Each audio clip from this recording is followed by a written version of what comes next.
Hi అండి. Welcome to me ఆవలక్క. అక్క ready అవుతుంది. ఎక్కడికెళ్తుంది అనుకుంటున్నారా? నాలాంటోళ్ళకి వేరే ప్రపంచం ఏదుంటుందండి. నాకైతే నా ఆవులు, నా ఇల్లు, నా పిల్లలే నా ప్రపంచం. ఈరోజు వీడియో విషయానికొస్తే, నేను ప్రతి ఆదివారం నా రోజు ఎలా గడుస్తుందో ఒక లాంగ్ వీడియో చేయాలని చేశాను. వీడియోని లాస్ట్ వరకు చూడండి. ఈ ఆదివారం అయితే నేను మా పాప దగ్గరికి వెళ్తున్నాను.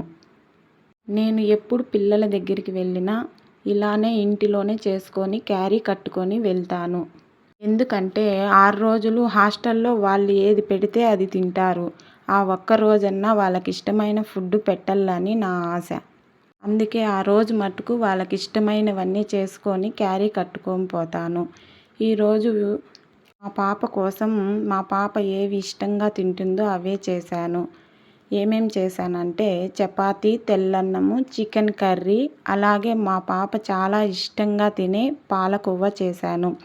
పాలకోవా ఎలా చేశానంటే మా ఆవుల పాలతోనే పాలకోవా చేశాను. అదైతేనే ఎక్కువ ఇష్టంగా తింటుంది. సరే అక్క, ఆవులు ఏం చేశావు, ఇవన్నీ చేస్తున్నావు అనుకుంటారేమో. ఈరోజైతే పాప దగ్గరికి వెళ్తున్నానని మా ఆయన సహాయంతో తొందరగానే కుడితి పెట్టి గడ్డి వేసి కట్టేసేసాను. పిల్లోళ్ళ దగ్గరికి ఎప్పుడు వెళ్ళాలన్నా మా ఆయన అయితే హెల్ప్ చేస్తారు. గడ్డి ఆయనే కోసుకొని వస్తాడు. ఎందుకంటే ఆ రోజు నాకు ఇంట్లో చాలా పని ఉంటుంది కాబట్టి.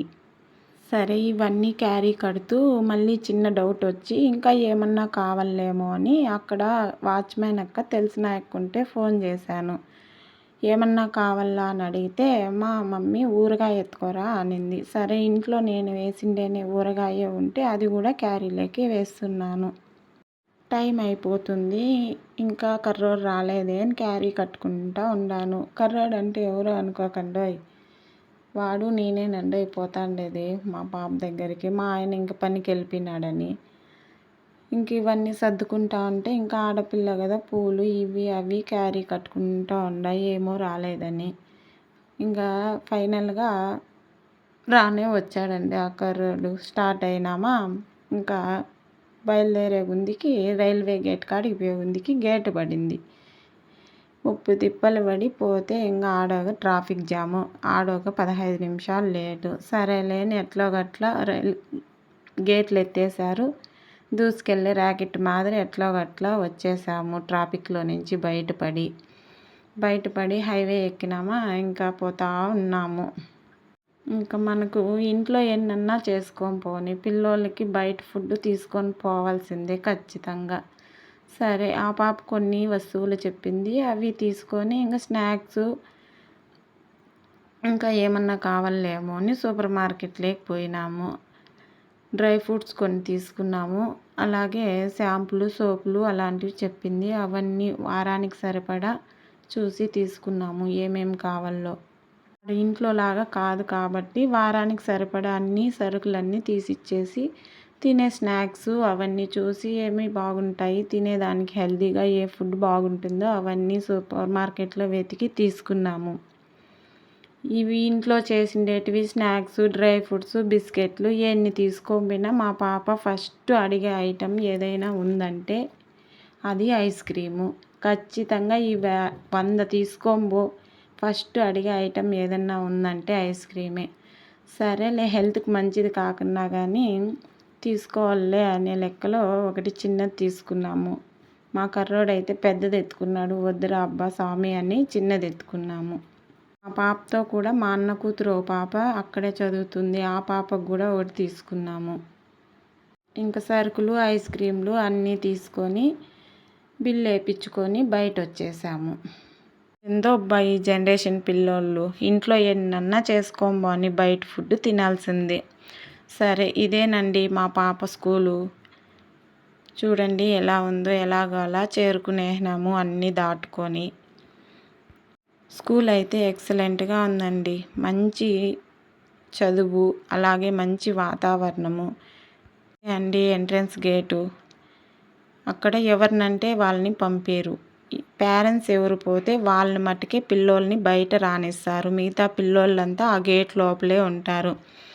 చూసారా ఎలా చూస్తున్నానో? నేను అయిపోయినానండి, జైల్లో ఖైదీ మాదిరి ఉండానండి అక్కడ. ఏమి ఇంకా రాలేదు అని. వాళ్ళు కాదు ఎదురు చూస్తా ఉండేది, నేను చూస్తున్నట్టుంది. తీరా మారా రానే వచ్చేసారు. వచ్చారు చూడండి, వాళ్ళ ఆనందాలకి హద్దులే లేవు. ఇంకా పోతాన్నామండి. నేను కట్టుకొని పోయిండే ఫుడ్డు అంతా ఒక పిక్నిక్ పోయినట్లు కూర్చొని తినేసి ఆ వారం రోజులు మిస్ అయ్యిండేదంతా ఆ రోజు వాళ్ళల్లో చూసుకొని, వాళ్ళు మనల్ని చూసుకొని అన్నీ తినేసి, ఇంకా ఆడపిల్ల కదండి, ఇప్పుడేం బాగానే ఉంటుందండి. లాస్ట్లో బయలుదేరుతామే అప్పుడు ఉంటుంది సినిమా. ఇంకా తీరా మారా తినేసి వాళ్ళకి కొబ్బరి నూనె తల స్నానము ఎంత చూడు ఇంటికాడ ఒక సిస్టమేటిక్గా ఉంటారు. ఇక్కడైతే స్నానం చేయమ్మా తినమ్మా అంటే అబ్బా చేద్దాంలే ఉండు, తింటాలే ఉండు అంటారు. అక్కడ అట్లా కాదు, ఒక సిస్టమేటిక్గా ఇన్ని గంటలకు స్నానం చేయాలంటే చేసేయాల, లేయాలంటే లేసేయాల. ఈడ మనం అలా చేయలేం కాబట్టి మన బిజీ లైఫ్లో. అందుకేనండి నేను హాస్టల్లో వేసింది. ఫస్ట్ హాస్టల్లో వేసినప్పుడు మా పాప చాలా ఏడ్చింది. అందరూ తీసుకొని వచ్చేయి, ఎందుకు హాస్టల్లో పెడతావు ఆడపిల్లను, ఇంటి దగ్గరే పెట్టుకో, నీ దగ్గరే పెట్టుకో, మంచిగా చదువుకుంటుంది కదా అన్నారు. కానీ నేను ఎవరి మాట వినలేదండి. ఎలాగో అలాగా మా పాప అక్కడే సెట్ అయిపోయింది. మా పాపను చూసి ఇంకా 2-3 మాకు తెలిసిన వాళ్ళే అక్కడ జాయిన్ అయినారు. ఇప్పుడు ఇంటికి వచ్చిందంటే ఎప్పుడెప్పుడు పోవాలా హాస్టల్కి అని అడుగుతుంది. ఇంకా హాస్టల్ కదా, పెయిన్లు ఖచ్చితంగా పడతాయని బాగా నూనె పెట్టి పెయిన్లు చూశాను. ఇంకా ఏదో కావాలా అని అడిగింది. ఇంకా అక్కడే అంగిడి ఉండదని తీసిచ్చేసి బయలుదేరినాం. అప్పుడు చూడాలబ్బా వాళ్ళ మొహాలు. ఇంకా నన్ను వదిలేసిపోతుంది మా మమ్మీ అని ఆ పాప, నేను వదిలేసి వచ్చేస్తానని